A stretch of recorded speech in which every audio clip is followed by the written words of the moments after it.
Hola, vamos a ver en esta sesión acerca de la planificación nutricional en deportes de resistencia aeróbica, específicamente una charla sobre valoración de rendimiento y determinación de la oxidación de sustratos para este tipo de deportistas. Así, tenemos que entender que en todo deportista de resistencia, lo que es la parte más primordial siempre será la genética, confluyendo sobre ella múltiples aspectos, por ejemplo, como los de la parte de entrenamiento, efectivamente, la parte de eficiencia biomecánica, que tiene que ver mucho con la técnica tanto de carrera como de ciclismo, de nado, etcétera, así como la eficiencia neuromuscular dentro de la propia estructura del músculo, especialmente y obviamente el músculo esquelético, pero a su vez hay dos factores críticos y que nos tocan directamente a nuestra área, como son la eficiencia metabólica y la eficiencia cardiorrespiratoria. Ambos, como se indica aquí, están relacionados, puesto que la eficiencia cardiorrespiratoria y tiene que ver con el aspecto cardiovascular o cardiocirculatorio que comentamos antes, van a determinar precisamente cómo se utiliza el aire y específicamente el oxígeno, especialmente si estamos a diferentes altitudes, eh, para obtener y metabolizar los sustratos energéticos, como decía, para obtener esa energía que nos permita un trabajo mecánico. Eso conllevará el otro concepto que decíamos de eficiencia metabólica, es decir, cómo nosotros podemos tener la mayor potencia o el mayor trabajo con un menor gasto metabólico, por lo tanto también depende del oxígeno. Vemos que hay muchos aspectos que hoy los dietistas, los entrenadores tenemos en cuenta, como la temperatura central, la temperatura del cuerpo, incluso a nivel, perdón, la temperatura cerebral, el tipo de fibra muscular, y eso tiene mucha importancia por el uso de sustratos principalmente que van a poder estar metabolizando principalmente, como decía, específicamente este tipo de fibra y las enzimas van a caracterizar o van a determinar la vía metabólica de este uso de los sustratos, que al final será el determinante, como decíamos, en todo deporte de resistencia, pues se supone una larga duración, aunque hoy día en pruebas que son fijadas por distancia, como son por ejemplo la maratón, el 10K, la media maratón, o en pruebas de ciclismo o de triatlón, nado, etcétera, pues cada vez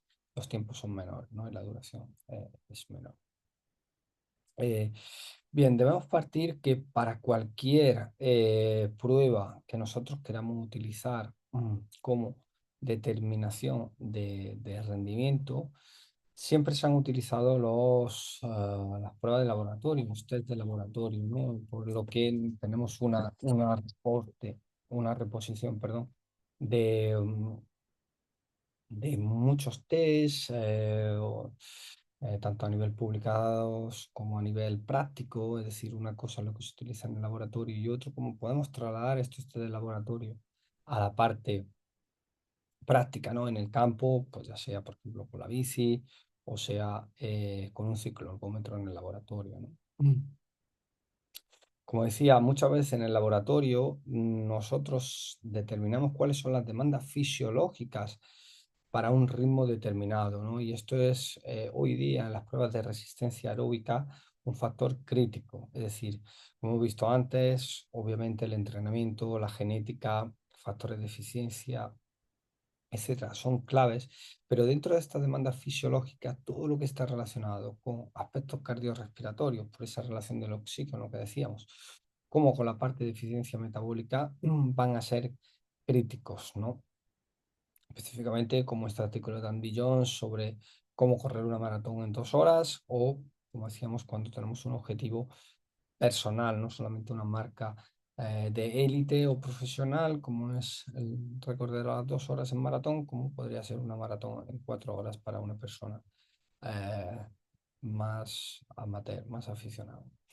Bien, como decíamos, nosotros podemos utilizar test que seguramente conozcan, test incrementales por escalones en los cuales nosotros vamos a intentar conocer cuál es la respuesta cardiorrespiratoria, especialmente la ventilatoria, como decíamos, relacionada con el oxígeno, el consumo máximo de oxígeno, el VO2 max, cuál es la velocidad aeróbica máxima, es decir, la velocidad a la cual se alcanza este consumo máximo de oxígeno, ¿no? Como vemos en la imagen, podemos ver que a partir de 19 kilómetros por hora estamos alcanzando la van, puesto que el consumo de oxígeno va incrementándose de forma lineal a medida que incrementamos los diferentes escalones del test, ¿vale? Pero llega un momento en el que el consumo de oxígeno, aunque se aumente la intensidad, ya no se produce. Hemos llegado a ese 100% de consumo máximo de oxígeno.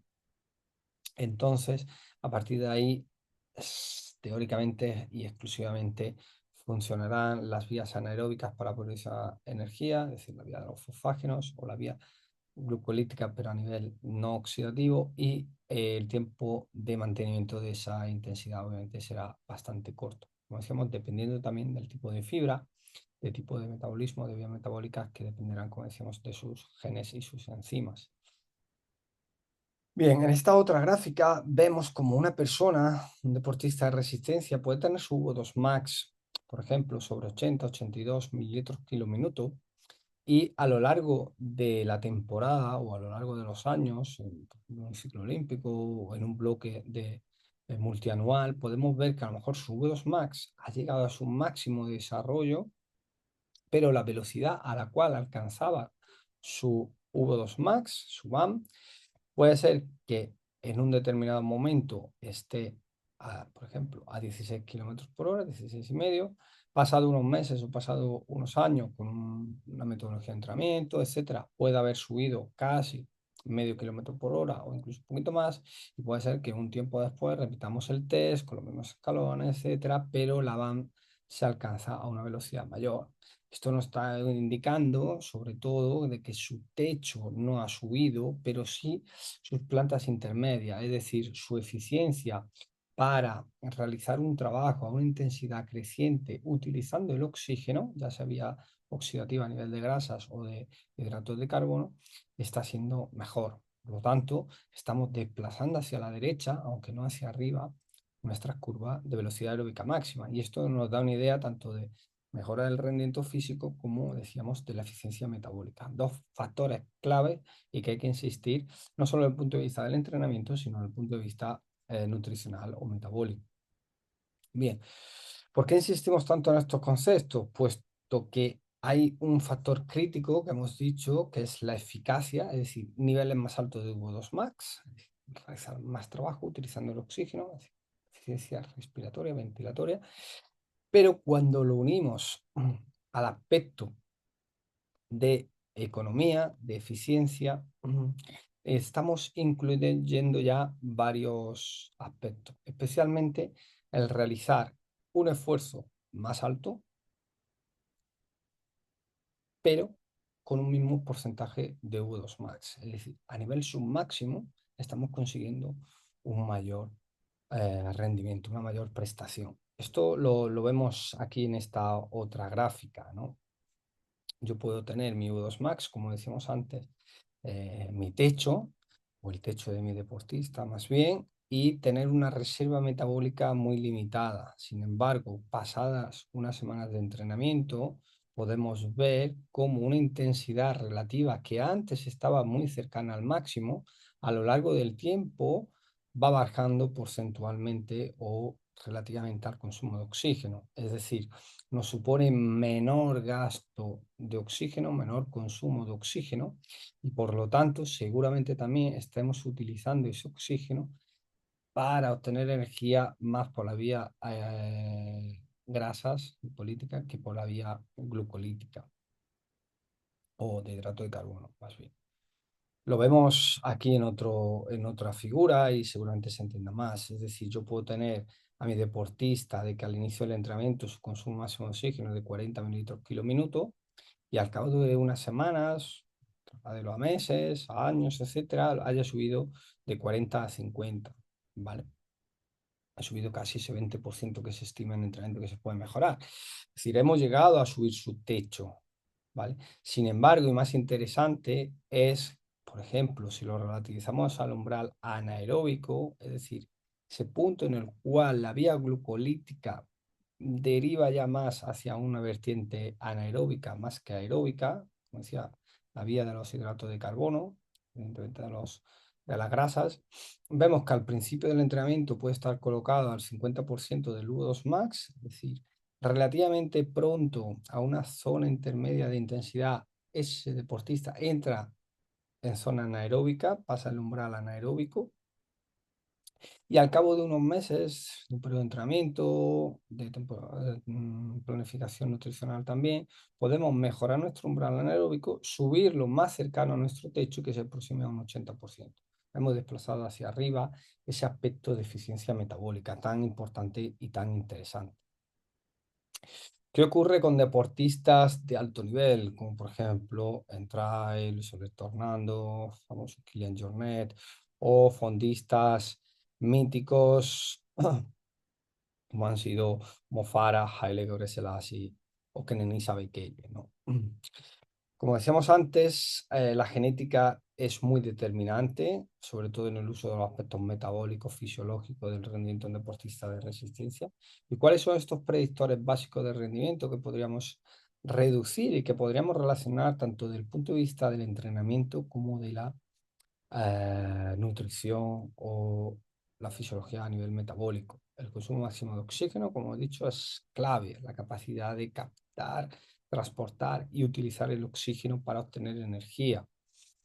Los umbrales ventilatorios, especialmente el segundo umbral, o el famoso umbral anaeróbico, o FTP, o critical power, o potencia crítica, etcétera, ¿no? Es decir, cómo nosotros entramos en anaeróbico, donde ya la participación del oxígeno cuenta muy poquito para obtener energía, si lo podemos subir, si lo podemos desplazar hacia la derecha también, ¿no? Como a mayor intensidad y con mayor rendimiento. Y después, uniendo los dos aspectos que nos engloban hoy o nos focalizamos hoy, la economía, la eficiencia de carrera, de ciclismo, de trabajo, ¿no? La eficiencia metabólica.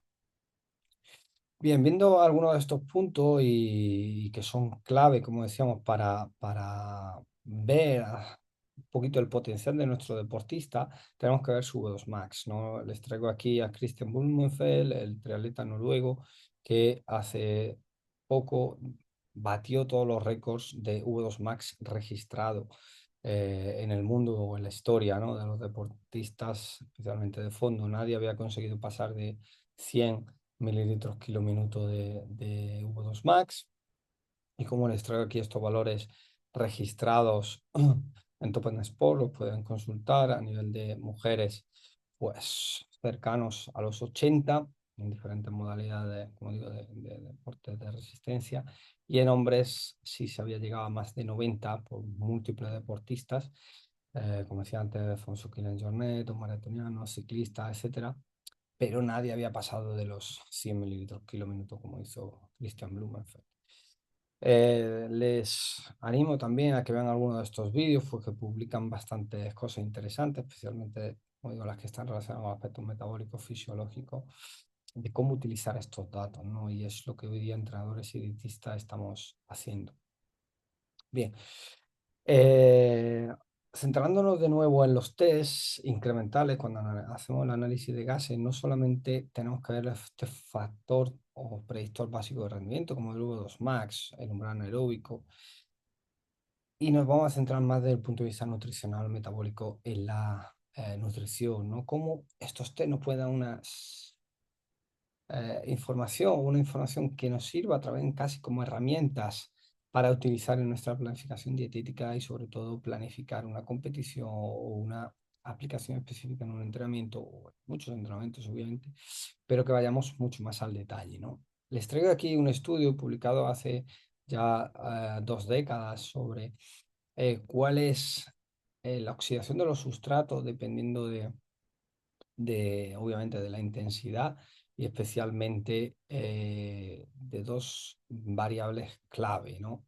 Como vemos en las fórmulas que describen Jeckendrup y Wallis hace, como digo, en 2005, hace 20 años, tenemos que tener en cuenta dos aspectos clave. ¿Cuál es la producción de CO2, que se delimita o se abrevia normalmente como VCO2, y cuál es el consumo de oxígeno, VO2. Con estas dos únicas variables, como vemos en estas fórmulas, podemos calcular el gasto energético a una intensidad dada, ya sea en kilocalorías o en kilojulio, así como y especialmente la oxidación de sustrato. Es el factor limitante del rendimiento, especialmente a moderada, alta intensidad. También podemos ver la oxidación de grasa, que nos da una idea, por ejemplo, a baja intensidad o moderada intensidad, ¿no? Por ejemplo, en la zona de FatMax, etcétera. Bien, todo esto, como os indico aquí, ¿no? Podemos trasladarlo a un Excel y podemos basarnos en dos fórmulas que ellos describan, especialmente la de baja intensidad, vamos aquí al 40-50%, es decir, cuando esa persona está en pretemporada o en un momento de la temporada o de su vida deportiva de que no está muy desarrollada esa potencia aeróbica, y podemos utilizar estas fórmulas para la oxidación de hidrato de carbono, la oxidación de grasas, pero también y especialmente podemos utilizar esta, que es la que yo más utilizo, recomiendo, que es para moderada alta intensidad, 50-75%, donde la mayoría se ve el factor crítico, por ejemplo, de la FatMax, cómo empieza a caer y especialmente donde sube a valores ya importantes el consumo de hidrato de carbono, ¿no? La oxidación de hidrato de carbono. Normalmente, dependiendo de dónde esté el umbral, a un 70, un 80, un 90 o más por ciento del VO2 max, pues igual estas fórmulas se nos quedan cojas o nos falta algo más, pero actualmente son las más utilizadas, ¿no? La que más responde a esa diferencia de zona de intensidad. Bien. A su vez, hay otras fórmulas, por ejemplo, las que utilizan algunos investigadores referentes también a la fisiología del ejercicio, como Íñigo Samillán y George Brook, referente a nivel mundial del metabolismo del lactato, y que se basan en las fórmulas de Efraín de los años 80 del siglo pasado, en los cuales las fórmulas son similares a la anterior, lo único es que utilizan una única fórmula para todo el espectro, todo el rango de intensidades. No diferencia si está al 50% del VO2 max o está al 70%, sino que una fórmula para todo, ¿no? Y como ven, los datos son, o las variables que se utilizan o se necesitan son las mismas, es decir, el consumo de oxígeno y la producción de CO2. Importante cuando vayan a hacer este cálculo es que para expresarlo en gramos minuto, que es normalmente lo más utilizado, la unidad más utilizada para la oxidación de grasa y hidrato de carbono, es importante que las dos variables ventilatorias estén en litros por minuto. Si están en mililitros, pues obviamente hay que hacer un factor de corrección para pasarlo a litros y así que no haya errores después en la conversión a gramos minuto en grasas o hidrato de carbono. Bien. Lo ideal sería esto, ¿no? Es decir, tener un analizador de gases portátil en el cual yo pueda colocárselo a uno de mis deportistas y medir su consumo de oxígeno y producción de CO2, que es lo que mide este aparato, eh, cada día, ¿no? Cada entrenamiento, no solo en un test, en un momento puntual de la temporada o varios momentos de la temporada, ¿no? Que es lo que se está utilizando, estamos utilizando hoy día cada vez más, ¿no? No valorar el rendimiento una vez al año o una vez en la vida, sino utilizar estos aspectos metabólicos para ver cómo mejora la eficiencia, tanto a nivel mecánico como a nivel metabólico. El problema, como decía, es que estos aparatos son bastante costosos. Si se tiene uno o varios, pues bueno, la idea es a qué deportista se lo das, a quién testeas o se puede valorar a varios, ¿no? En un día o en una tarde, en una mañana, es decir, en un momento, y que tengas datos que sean interesantes, ¿no? Bien, ¿cómo analizamos estos datos? Como he dicho antes, pues basándonos en un Excel, yo normalmente me voy a encontrar muchísimas variables, muchísimas columnas y filas de datos, pero hemos dicho, nos centramos en la del consumo de oxígeno y la del CO2, la producción de CO2. Vemos que este equipo, por ejemplo, este ejemplo que os indico aquí, está expresado en la unidad en mililitros minuto, por lo tanto, habría que pasarlo a litros, ¿no? Pues simplemente 348 mililitros son 0,348 litros, ¿no? Y eso tenerlo en cuenta para después la fórmula que les indicaba anteriormente. Utilicen la de Jake and Rudy Wallis, la de Frame o cualquier otra, ¿vale? ¿Cómo trasladamos esto a la práctica real o cómo nosotros podemos utilizar esta información, como digo, no solo del rendimiento del V2 Max, los umbrales, etcétera, sino llevarlo a sacar información para la parte metabólica, ¿no? Para la parte nutricional? Pues yo hago el test incremental, como vemos en la primera columna, con el tiempo y con la velocidad, el V2 va subiendo a medida que sube la intensidad, el VCO2 igual, y hago las fórmulas, ¿no? Yo aquí les pongo un ejemplo de J. igual a low intensity o baja intensidad, con el gasto calórico, consumo, oxidación de hidrato de carbono y grasas, la moderada alta intensidad, recuerden los porcentajes, y la de Frame de los años 80, ¿no? Entonces, esto es el resultado de meter esas fórmulas en un Excel que pueden hacer vosotros, cada uno, ¿no? O vuestros deportistas en cualquier momento, y a partir de ahí yo lo agrupo, ¿no? Por ejemplo, a escalones de una misma velocidad, cuál es el consumo de oxígeno, la producción de CO2. Fíjense que he tachado el RER, porque el RER al final es un cociente, ¿no? Y que está bien, pero yo utilizo más las fórmulas, como digo, de Jekyll igual, o Frame. Esto después puedo marcar con colores, por ejemplo, dónde está el Fatmax o cuál es el ritmo objetivo, ¿no? Para esta persona, para este deportista, por ejemplo, esta prueba en maratón de 14 kilómetros por hora, que era cómo se iba incrementando los escalones del test de 2 kilómetros por hora cada 2 minutos. Puedo también anotar el peso, ver dónde estaba el umbral aeróbico, anaeróbico del V2 Max, como he dicho, a nivel de rendimiento, comparar esto en test sucesivos, como hemos visto antes con la velocidad aeróbica máxima, por lo mismo con la intensidad submáxima, con los umbrales, y ver cómo varían, ¿no? De 10-12 en un momento a 10-14, que está más cerca de la prueba objetivo, ¿no?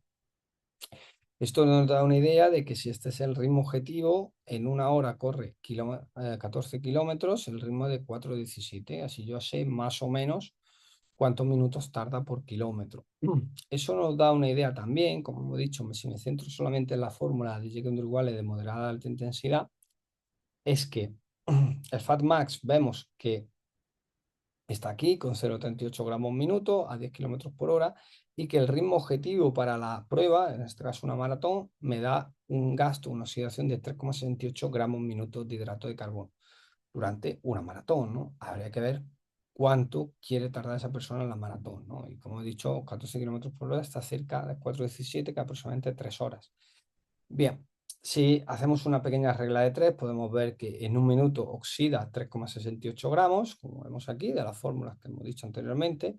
En media hora oxida 110 gramos de hidrato de carbono, en una hora 220, en 2 horas 441, que puede estar próxima a la máxima cantidad de glucógeno que puede tener almacenado con la carga previa, ¿no? Que se hace en las horas o los días previos a esa prueba tan importante.